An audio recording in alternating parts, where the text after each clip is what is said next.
you know the story of Brenda Baker, a 14-year-old girl who vanished without a trace in 1974? Have you ever wondered what happened to her on that fateful day when she was last seen hitchhiking in Washington state? What if I told you that her case remains unsolved to this very day, despite a trail of leads, suspects, and even connections to notorious figures? But who was responsible for her death, and why did it take so long for the truth to come to light? Was it the infamous Ted Bundy, whose crimes spanned multiple states? Or could it have been someone closer to home, a person who had been in the shadows all along? Stay with us as we dive into the haunting mystery of Brenda Baker's disappearance and uncover the chilling details of an unresolved tragedy. The case of Brenda Baker remains one of Washington's most haunting unsolved mysteries. Brenda Baker, a 14-year-old girl from Olympia, Washington, vanished on May 25, 1974. She was last seen leaving her home to visit a friend, but she never arrived. Days later, her family reported her missing, and a search began. Tragically, her lifeless body was discovered on June 17, 1974, in the woods near Delphi Road in Thurston County, not far from her home. The autopsy revealed Brenda had been strangled, and her death was ruled a homicide. Investigators determined that she had likely been killed shortly after her disappearance. Despite extensive efforts by law enforcement, no solid leads or suspects emerged at the time. The case went cold, leaving her family and the community devastated. Years later, advancements in forensic technology brought renewed hope to solving Brenda's murder. DNA evidence collected from the crime scene was tested, but no matches were found in national databases. Detectives re-interviewed potential witnesses and reviewed old case files, hoping to uncover new details. However, Brenda's killer remains unidentified, and the motive behind the crime is still unknown. Brenda Baker's murder continues to haunt the Olympia community, serving as a painful reminder of a young life cut tragically short. Her case has been revisited multiple times over the decades, with law enforcement urging anyone with information to come forward. Despite these efforts, the mystery endures, leaving Brenda's family searching for closure and justice nearly 50 years after her death. Brenda Baker was a vibrant and spirited young girl, growing up in Olympia, Washington during the early 1970s. Born into a loving family, Brenda was the middle child of 3 siblings and shared a close bond with her parents, who described her as a lively and compassionate individual. She was raised in a modest household where family values and togetherness were central, and her childhood was filled with the joys of a tight-knit community. From a young age, Brenda exhibited a bright and curious personality. She loved spending time outdoors, often exploring the lush greenery that surrounded her neighborhood. Her playful nature made her a favorite among the local children, and she was known for her ability to make friends easily. Brenda's parents often recalled her infectious laughter and the way she could light up any room she entered. Brenda was a dedicated student who enjoyed attending school. Her teachers noted her enthusiasm for learning and her eagerness to participate in classroom activities. Though she wasn't the top student in her class, Brenda's determination and willingness to improve made her stand out. She excelled in art and enjoyed sketching and drawing during her free time. Her notebooks were often filled with doodles and creative illustrations, hinting at a potential artistic talent. Family was the cornerstone of Brenda's life. Her parents worked hard to provide for their children, ensuring they had a stable upbringing. Weekends were often spent together, whether it was a picnic at a nearby park, playing board games, or simply sharing meals. Brenda had a special relationship with her younger sibling, whom she often looked after, showcasing her nurturing side even at such a young age. As she entered her teenage years, Brenda began to develop an independent streak. Like many girls her age, she was curious about the world around her and eager to carve her own path. Her parents noted her growing sense of responsibility and trusted her to handle small tasks on her own, such as running errands or visiting friends in the neighborhood. Despite her happy-go-lucky demeanor, Brenda was not immune to the typical struggles of adolescence. She occasionally clashed with her parents over curfews or the friends she wanted to hang out with, but these disagreements were never serious. Brenda's parents described her as a headstrong yet kind-hearted teenager who always tried to see the good in others. Brenda's life was filled with aspirations and dreams. She often talked about becoming an artist or perhaps a teacher when she grew older. She admired her teachers at school and felt inspired by their dedication, even telling her parents that she wanted to help others learn and succeed one day. Her ambitions reflected her compassionate nature and the potential she held for a bright future. Unfortunately, Brenda's life was tragically cut short before she could fully realize her dreams. Her disappearance and subsequent murder remain a heartbreaking mystery that has overshadowed the joyful memories of her early life. Those who knew her continue to remember Brenda as a young girl with a big heart, an adventurous spirit, and an unfulfilled promise of a future brimming with possibilities. When 14-year-old Brenda Baker failed to return home on May 25, 1974, her family reported her missing. Brenda, a high school student from Maple Valley, Washington, had a history of rebellion and had run away from home just weeks before. Because of this, authorities initially assumed she was not in immediate danger. Her father, Benjamin Baker, could only wait and hope for her safe return. A friend later told police that Brenda had mentioned plans to hitchhike to Fort Lewis, Oregon, to meet a soldier. Investigators managed to trace her movements from her home in the Seattle suburbs to Puyallup. Friends confirmed that Brenda was last seen in Puyallup, hitchhiking along the road. Brenda was described as 5 feet 2 inches tall and weighing 165 pounds, with brown eyes, brown hair, and distinctive brown horn-rimmed glasses. On the day she vanished, she was dressed in a tan, hip-length corduroy jacket, a red blouse, red stretch-knit pants, brown leather shoes, and white socks. While her family grew increasingly concerned for her safety, the police struggled to piece together her trail. Her status as a runaway complicated the investigation, delaying efforts to treat her disappearance as a serious case. Despite the initial uncertainty, a critical lead eventually emerged, offering a potential break in the case. On June 17, 1974, several weeks after Brenda Baker was last seen, a property owner named 𝐷 and 2 female companions stumbled upon a grim discovery in an isolated part of Miller-Sylvania State Park, Washington. Hidden beneath 2 wooden logs, they found the partially clothed and decomposed body of a young woman. The remote location and the state of the body suggested that whoever was responsible had gone to great lengths to conceal their crime. The advanced state of decomposition complicated initial efforts to determine the cause of death. A preliminary autopsy, conducted by Tacoma pathologist Dr. Charles Larson and his assistants, estimated the victim's age to be between 28 and 34 years old. However, this initial assessment proved to be inaccurate. Dr. William Veitch, an Olympia-based radiologist, performed a more detailed examination using X-rays and concluded that the victim was significantly younger, estimating her age to be between 14 and 19. This age discrepancy caused confusion for investigators and briefly slowed efforts to identify the remains. However, Thurston County Sheriff's deputies found several personal items near the body, including 2 bracelets, a set of earrings, and a ring. These items, along with the victim's clothing, provided crucial clues. Investigators expanded their search for missing persons to include individuals aged 12 to 50 and began working tirelessly to identify the body. Dental impressions and fingerprints were taken, and Undersheriff Jack Crawford sifted through missing persons reports. Within 48 hours, Crawford came across a runaway report for Brenda Baker, a 14-year-old girl from Maple Valley who had been reported missing by her family on May 25th. This lead seemed promising, especially when details about the clothing and personal items recovered from the body matched the description Brenda's family had provided.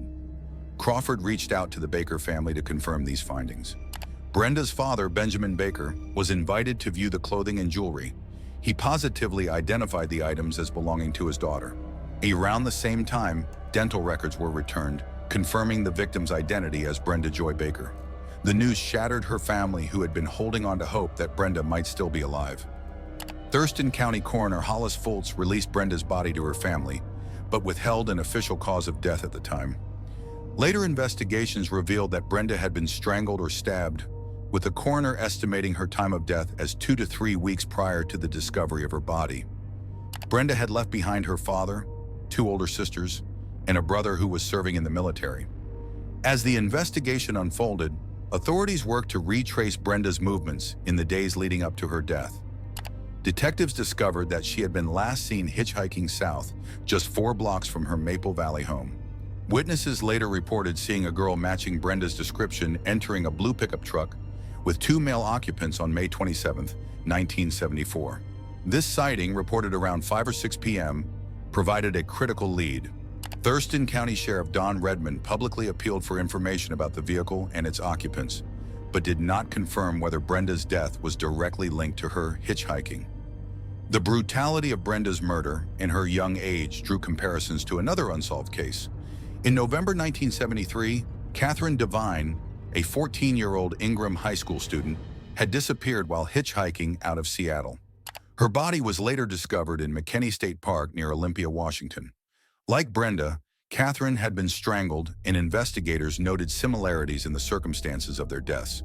However, despite the parallels, no evidence definitively connected the two cases. The disappearance of Donna Manson, a student at Evergreen State College who vanished on March 12, 1974, also caught the attention of detectives. Like Brenda, Donna had gone missing in the same region, leading some to suspect the possibility of a serial offender targeting young women. However, Donna's case remained unresolved, and no links were established between her disappearance and Brenda's murder. As the investigation continued, detectives worked tirelessly to follow every lead. Thurston County investigators traveled to Seattle and its surrounding areas, interviewing anyone who might have seen or interacted with Brenda in her final days. Sheriff Redmond emphasized that all tips would be pursued, but progress was slow, and the trail began to grow cold. In early 1975, an anonymous caller contacted the Thurston County Sheriff's Department with information about a suspicious male seen near the Black River in the months leading up to the murders of Catherine Devine and Brenda Baker. The caller explained that he had been grouse hunting in late November 1974 when he stumbled upon a secluded shack in the area. Inside, he saw a man and 2 young girls who appeared to be around 12 to 14 years old. The man and the girls were described as acting suspiciously, though the caller did not directly witness anything overtly criminal. Curious and concerned, the caller returned to the shack in January 1975. When he arrived, he found it abandoned. But nearby, he made an unsettling discovery. Scattered around the area were the carcasses of 6 dogs and 1 cat, all of which had been skinned with their bones removed. The gruesome sight added to the growing sense of unease surrounding the area, and the caller believed the shack could be linked to the murders of young women in the region. The caller continued to watch the shack over the next few weeks. After some time, he said he returned to the area and spotted a man he thought might be the same individual he had previously encountered. On a subsequent visit, the caller and a friend reportedly approached the shack again, but were fired upon by the person inside. The caller recounted that the timing of these events coincided with the discovery of Brenda Baker's and Catherine Devine's bodies. The similarities between the sightings, the suspicious nature of the man, and the timing of the 2 murders were not lost on the caller, who believed there might be a connection. Authorities investigated this lead with urgency, hoping it could lead them to a potential suspect in the unsolved cases.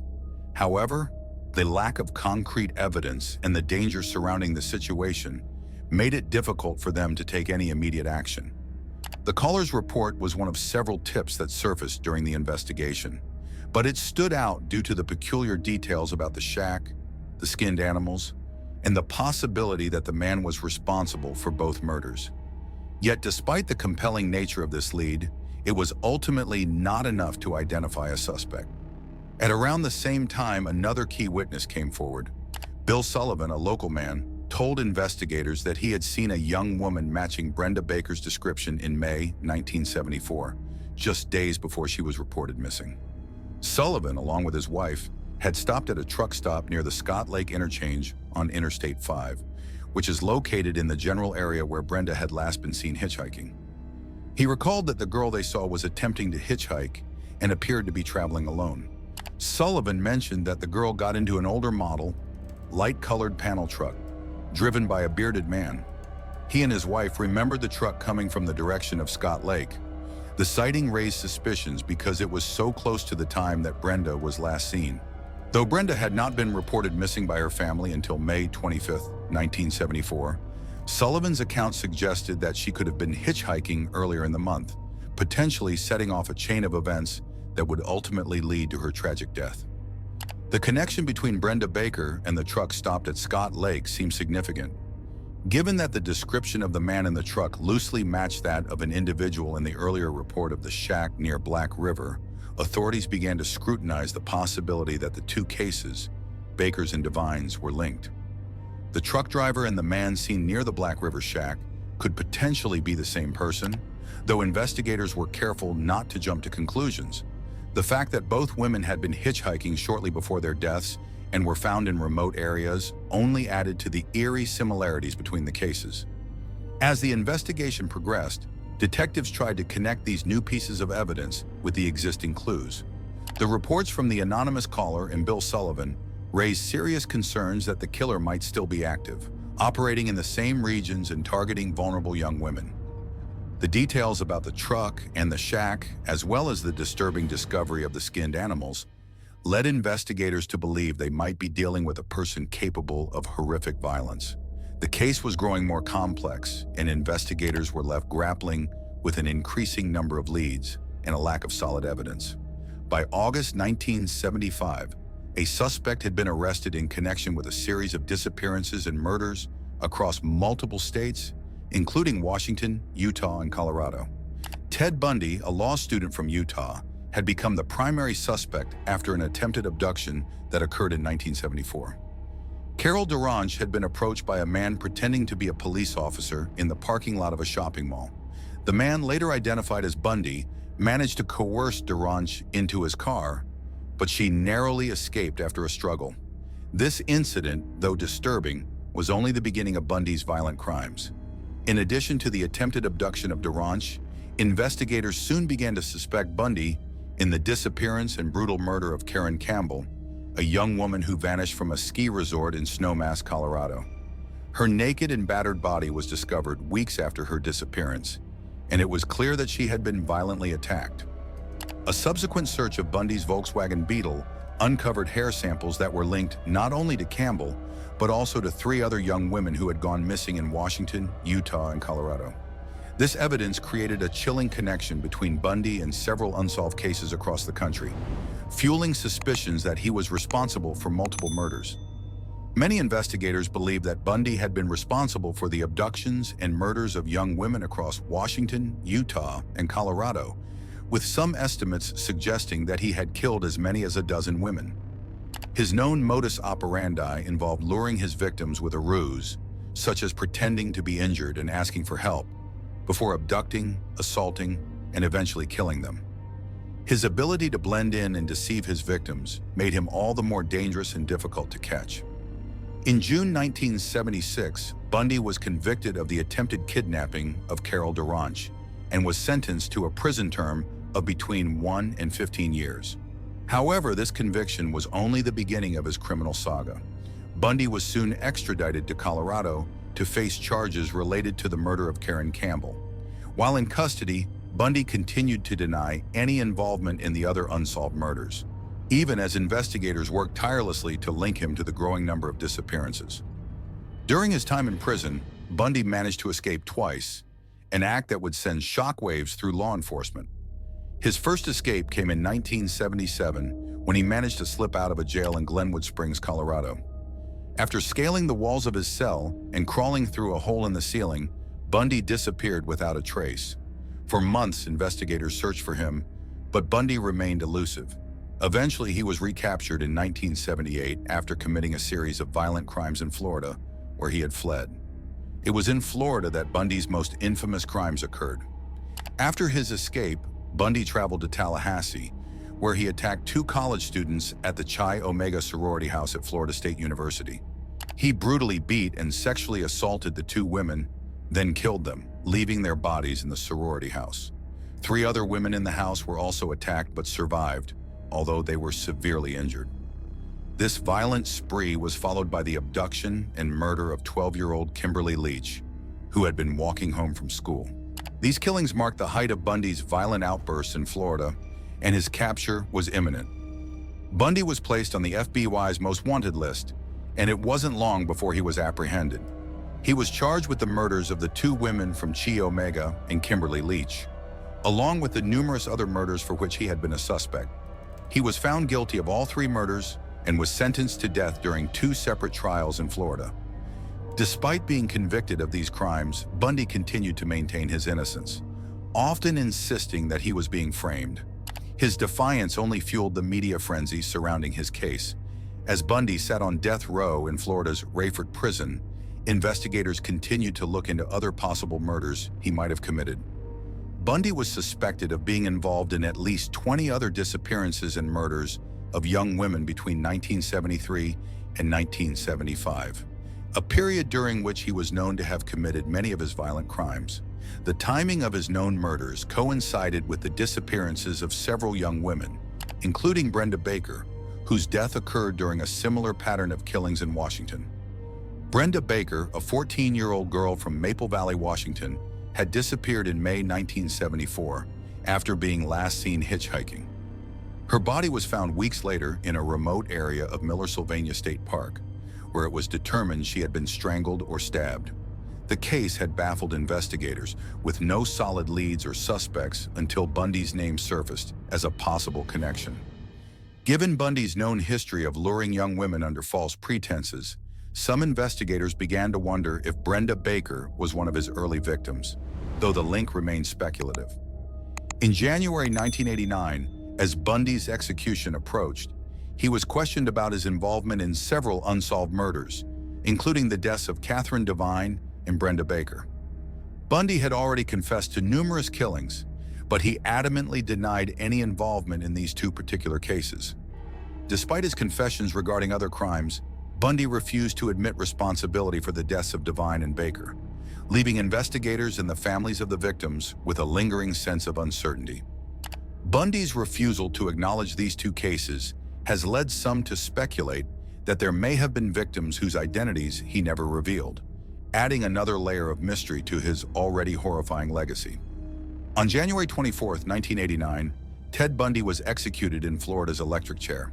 His death marked the end of one of the most notorious killing sprees in American history, but the full extent of his crimes may never be known. Although Bundy was convicted of several murders, the true number of his victims remains uncertain, with some estimates putting the total as high as 30 or more. The unanswered questions surrounding cases like Brenda Baker's, along with the chilling nature of Bundy's crimes, continue to haunt those who were touched by his violence. Despite his death, the investigation into Bundy's potential involvement in unsolved cases, including Brenda Baker's, has remained open. In 1986, Thurston County detectives interviewed William 𝐃𝐨𝐧'𝐭 Jr., a suspect incarcerated for the 1975 rape of Beverly Pearson, a Thurston County resident. 𝐃𝐃𝐨𝐿, who was serving a 32-year sentence, denied any involvement in the murder of Catherine Devine. At the time of Devine's death in 1973, 𝐃𝐃𝐨𝐿 was a 26-year-old Vietnam War veteran living with his family on Lake Scott. He had been released from a mental institution in 1973 after being convicted in 1967 for the sexual assault and murder of a young woman in Maryland. Despite his criminal past, he had been deemed no longer a threat to society. However, without any concrete evidence linking him to Devine's murder, 𝐃𝐃𝐨𝐿 was not connected to the crime. Years passed before investigators found new hope. On March 7, 2002, the Thurston County Sheriff's Office announced that they had solved the murder of Catherine Devine using DNA evidence. By re-examining the crime scene, they were able to match 𝐃𝐃𝐨𝐿's DNA to a vaginal swab collected during Devine's autopsy. This breakthrough marked the case as the oldest open murder in Washington state to be solved with DNA fingerprinting. 𝐃𝐃𝐨𝐿 was confronted with the evidence, and while he admitted to having sex with Devine, he continued to deny killing her. 𝐃𝐃𝐨𝐿's conviction in Devine's murder brought renewed attention to the case of Brenda Baker, whose unsolved murder had haunted Thurston County authorities for years. Many detectives who worked on both cases suspected that 𝐃𝐃𝐨𝐿 was responsible for the deaths of both Devine and Baker, but without evidence linking him to Baker's crime, the case remained cold. Despite the similarities between the two murders, and the fact that both victims were young women who had disappeared under similar circumstances, investigators struggled to make a definitive connection. Charlene Baker, Brenda's sister, revealed that detectives had always suspected 𝐃𝐃𝐨𝐿, rather than Ted Bundy, in her sister's murder. Bundy had been a prime suspect due to his pattern of abductions and murders during the same time period, But for the Baker family, there was little confidence that Brenda's murder would ever be solved. One of the primary reasons for this was the failure to collect DNA samples from the crime scene, leaving investigators with no biological evidence to compare to potential suspects. Though Ted Bundy remains a strong suspect due to his similar methods and timeline, for both the Baker family and Thurston County authorities, 𝐃𝐨𝐧'𝐭 remains the prime suspect in Brenda Baker's death. Despite his denials, the absence of direct evidence linking 𝐃𝐿𝐧'𝐭 to Brenda's murder means the case remains officially unsolved. The ongoing mystery of Brenda Baker's death continues to weigh heavily on her family, and the hope that justice will be served remains a distant yet persistent desire. That's all for this video. We hope you have found this video informative and interesting. What are your thoughts about this case? Let us know in the comment section. Make sure to subscribe to our channel and hit that bell icon for more interesting videos like this. Thank you for watching our video.